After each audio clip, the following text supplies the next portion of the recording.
आप सुन रहे हैं HD स्मार्ट कास्ट और ये है फीवर FM प्रोडक्शन।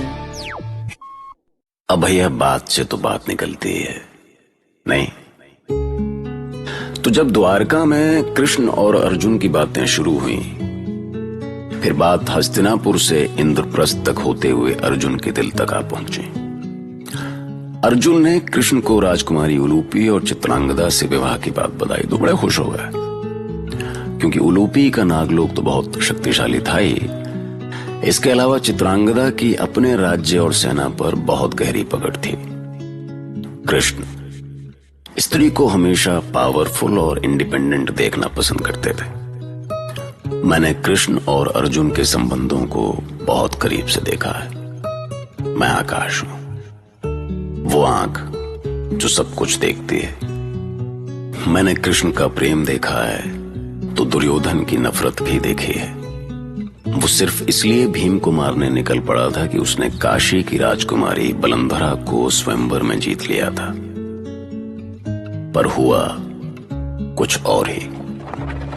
रुक जा भीम, बस तू इससे एक कदम भी आगे नहीं बढ़ सकता। यही होगा तेरा अंतिम संस्कार इसी काशी की सीमा में। चीख मत दुर्योधन, तेरी चीख से मेरे कान के पर्दे फटने लगते हैं। देख, अभी भी कहता हूं, बिना बात मारा जाएगा तू। तेरे सैनिक तो मुझे देखते ही भाग खड़े हुए। तू भी भाग जा यहां से, नहीं तो। अरे तेरे लिए तो मैं अकेला ही काफी हूं भीम। आप प्रहार कर।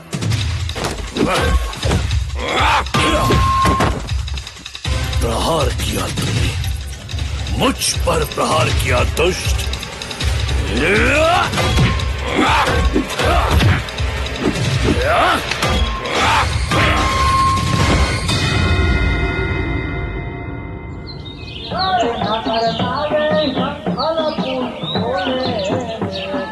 ये रैवतक है अर्जुन, यदुवंशियों का उत्सव केंद्र। यहाँ पूरे वर्ष नृत्य, गीत, हर्ष और उल्लास चलता रहता है। आश्चर्य है केशव, ये तो जैसे जीवन का उत्सव है। उधर देखो, उस चोटी पर विशाल शिव मंदिर। हम कुछ दिन इसी मंदिर के पास उस भवन में बिताएंगे।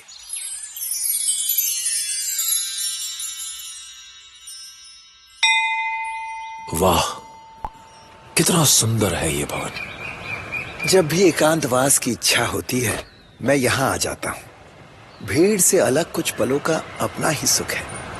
अच्छा, इधर आओ, ये देखो, भवन के झरोके से सागर की उछाल खाती लहरें दिखाई देती है। ये कौन है? आज तक मैंने किसी कन्या को ऐसे निर्भीक होकर रथ चलाते नहीं देखा। ये रैवतक है धनंजय, यदुवंशियों की राजधानी। यहाँ कन्याएं अपनी जीवन की दिशा स्वयं तय करती हैं। क्या हुआ, तुम्हारा ध्यान अभी तक उस कन्या पर टिका हुआ है अर्जुन? हाँ, अद्भुत है इसका सौंदर्य। लगता है तुम्हारा मन विचलित हो रहा है। हाँ वासुदेव, कौन है ये तरुणी?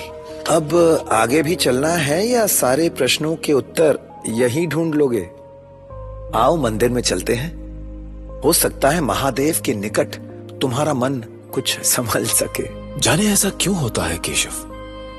देव दर्शन करते ही मन की गति थम जाती है, संसार झूठा लगने लगता है, विरक्ति के भाव आने लगते हैं। पर जैसे ही वहां से निकलता हूं, मन फिर से बेलगाम हो जाता है।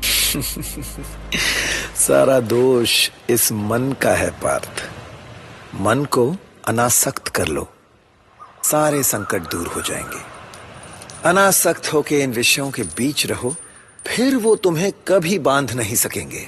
आपका अर्थ है कि मैं योगी बन जाऊं? लेकिन संसार को छोड़े बिना कोई योगी कैसे बन सकता है केशव? शरीर से संसार का त्याग करने से कुछ नहीं होगा पार्थ, मन से त्याग करना होगा। कर्म करते हुए सांसारिक बंधनों से मुक्त होना, यही योग है।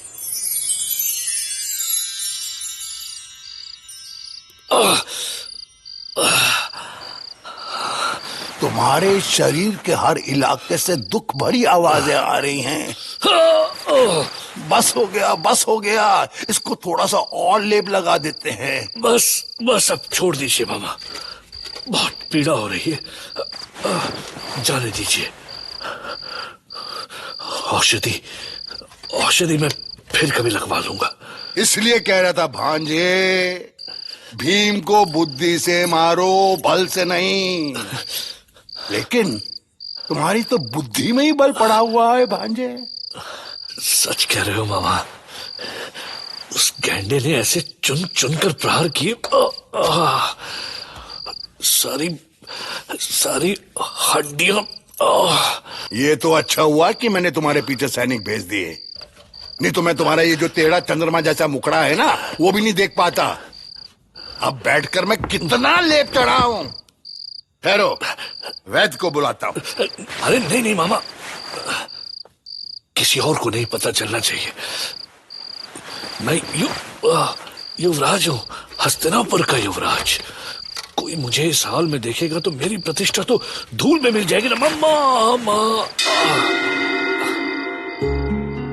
इधर भीम से मार खाकर लौटा दुर्योधन दर्द से कराहता हुआ बिस्तर पर करवटें बदल रहा था, और उधर आज दिन में देखी युवती की छवि अर्जुन को चैन नहीं लेने दे रही थी।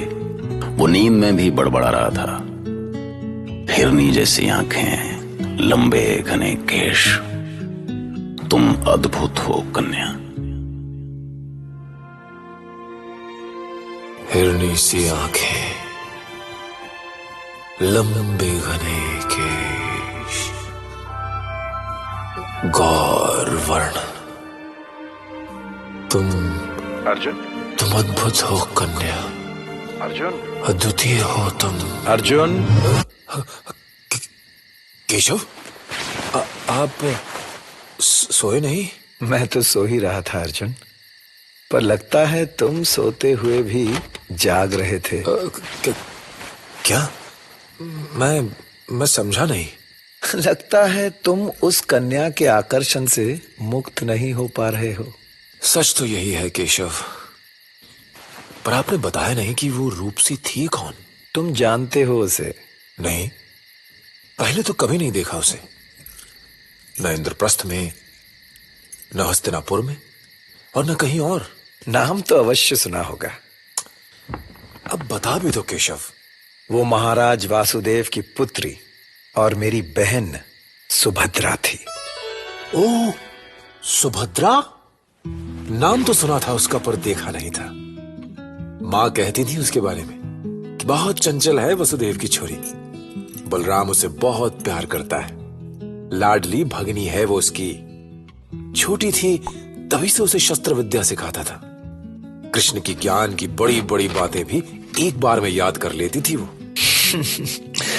ठीक कहती है बुआ, सुभद्रा आज भी वैसी ही है, और अब तो वो अपने स्वयंवर की बातें करने लगी है। ये तो अच्छी बात है। स्वयंवर में क्या समस्या है? वो हमें सबसे छोटी है पार्थ, हम सबकी लाडली। सब अपनी पसंद के वर से उसका विवाह कराना चाहते हैं, और बलदाऊ तो ठान कर बैठे हैं कि उनकी लाडली का विवाह उसी से होगा जिससे वो चाहते हैं। तो बलदाऊ किसके साथ चाहते हैं सुभद्रा का विवाह? दुर्योधन से। क्या? दुर्योधन? पर दुर्योधन क्यों? क्या बलदाऊ नहीं जानते कि दुर्योधन कैसा कुटिल और अधर्मी है? तो क्या तुम्हारे पितामह भीष्म नहीं जानते कि दुर्योधन कैसा है? क्या उन्होंने छोड़ दिया उसे? वो अभी भी बंधे हुए हैं ना उससे। वैसे ही दाऊ भी दुर्योधन से बंधे हुए हैं।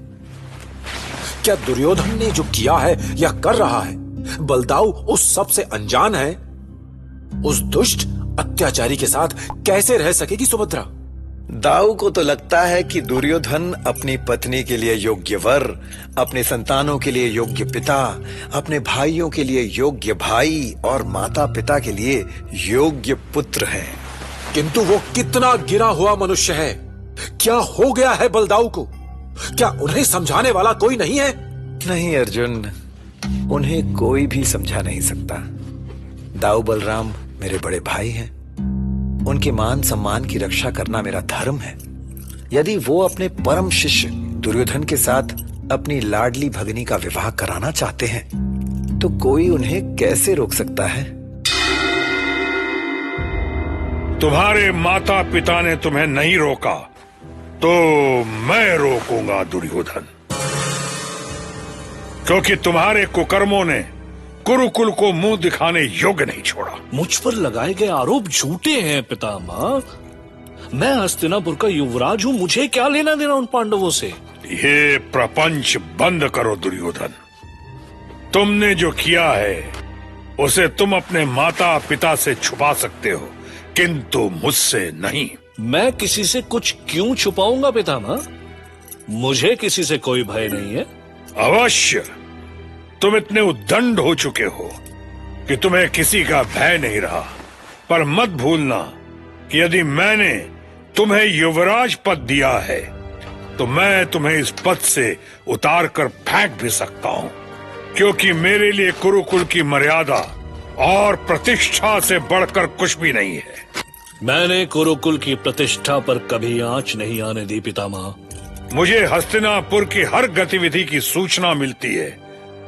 मेरी आंखें वहां भी होती हैं जहां तुम्हारी कल्पना नहीं पहुंच पाती।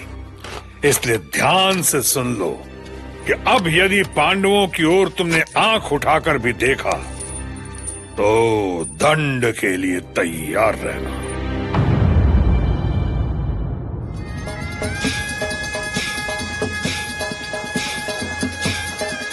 कहाँ खोए हो अर्जुन? मैं नृत्य देख रहा हूं कृष्ण। नहीं अर्जुन, तुम सुभद्रा को देख रहे हो।